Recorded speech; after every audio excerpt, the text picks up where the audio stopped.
నీకును నీతో కూడా నీ సంతానమునకును అబ్రహామునకు అనుగ్రహించిన ఆశీర్వాదమును దయచేయును గాక.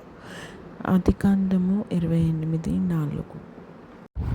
పరలోకమందున్న మా తండ్రి, నీ నామము పరిశుద్ధపరచబడును గాక. నీ రాజ్యము వచ్చును గాక. నీ చిత్తం పరలోకమందు నెరవేర్చున్నట్లు భూమి యందు నెరవేరును గాక.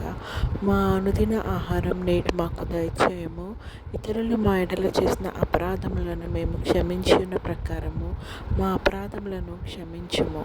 మమ్మల్ని శోధనలోకి తేక కీడు నుంచి తప్పించుము. ఎందుకనగా రాజ్యము, శక్తియు, మహిమ నిరంతరం నీవై ఉన్నాయి తండ్రి. ఆమేన్. యెహోవా నిన్ను ఆశీర్వదించి నిన్ను కాపాడును గాక. యెహోవా నీకు తన సన్నిధిని ప్రకాశింపచేసి నిన్ను కరుణించును గాక. యెహోవా నీ మీద తన సన్నిధి కాంతి ఉదయింపచేసి నీకు సమాధానం కలుగజేయును గాక. ఆమేన్.